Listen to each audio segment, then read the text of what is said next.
a particle of charge equal to that of an electron minus e mass 208 times that of mass of electron called a mu meson moves in circular orbit around a nucleus of charge plus 3e.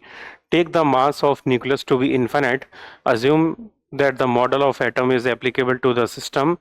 If the value of n for which the radius of orbit is approximately the same as that of the first orbit of hydrogen atom, then value of n by 4 rounded off to nearest integer is. ठीक है, तो एक particle charge equal to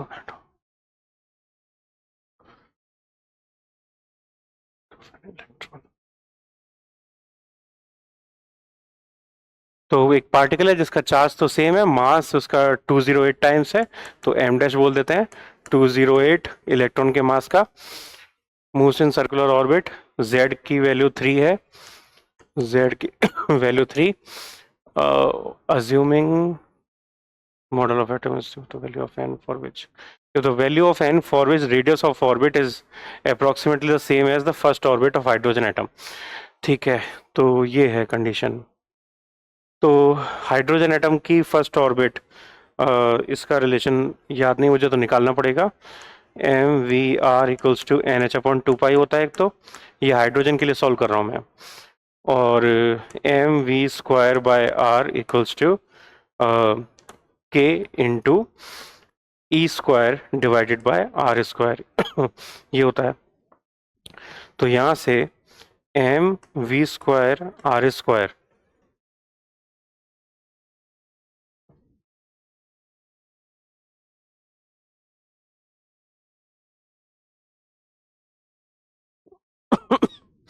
हाँ, हमें are निकालना है,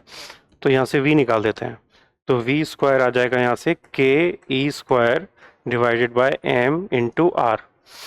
ठीक है, ये v की वैल्यू इधर लगा देते हैं, तो ये हो जाएगा, पहले स्क्वायर कर देते हैं दोनों साइड, तो m square V square are square बराबर n square H square upon 4 pi square. अब यहाँ पे v स्क्वायर की वैल्यू लगा दी, तो m square k into e square divided by m into r equals to into r square भी है, equals to n square H square upon 4 pi square. तो आर से स्क्वायर कैंसिल आउट, एम से square cancel out, तो यहाँ से r की value आ गई हमारे पास, r equals to n square H square divided by 4 pi square के एम के ई स्क्वायर, एम के ई स्क्वायर, एम के ई स्क्वायर, ये आ गया आर. तो ये हाइड्रोजन एटम के लिए है, ये आर एच लिख देता हूँ इसे. ठीक है,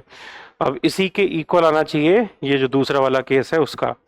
और ये इसका ग्राउंड स्टेट बोला है, फर्स्ट ऑर्बिट ऑफ हाइड्रोजन, तो एन की वैल्यू 1 लगा देंगे यहाँ पे, यानी आर नॉट, तो आर नॉट हो जाएगा H square divided by 4 pi square M के ई स्क्वायर, 4 पाई स्क्वायर एम के ई स्क्वायर एच स्क्वायर. ठीक है, अब दूसरे वाले एटम के लिए निकालते हैं, तो दूसरे वाले एटम के लिए m की जगह कितना है, m की जगह है 208 m, तो पहले मैं से m डैश लिख देता हूं, तो m डैश, और हाँ, तो फिर इसे डायरेक्टली लगा सकते हैं, जो पीछे हमने निकाला है उससे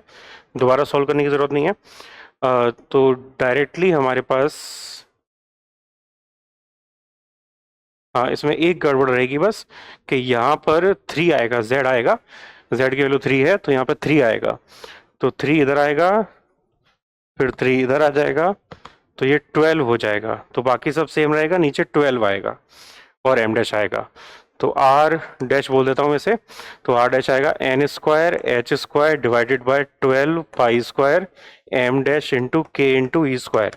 अब m डैश की वैल्यू कितनी है, m डैश की वैल्यू है 208 m, ये लगा देते हैं, तो n square H square divided bye 12 pi square into 208 m के ई स्क्वायर, ये इक्वल है H square divide by 4 pi square m के ई स्क्वायर के. तो ये सब कुछ यहाँ से cancel out, H square cancel out, pi square cancel out, 4 से 12 3 बार कैंसिल आउट, ये बच गया. तो इधर से एन स्क्वायर इक्वल्स टू आया 3 इंटू 208, तो यहाँ से n निकाल देंगे, इसका अंडर रूट हो जाएगा जो भी आ रहा है,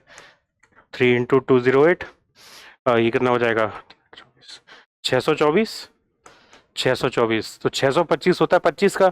यानी ये ऑलमोस्ट 25 के अराउंड आएगा। तो n की वैल्यू ऑलमोस्ट 25 के अराउंड है, और हमसे पूछा है यहाँ पे n/4, तो 25/4 यानी 6 के अराउंड, तो सी ऑप्शन क्लोजेस्ट आएगा यहाँ पे।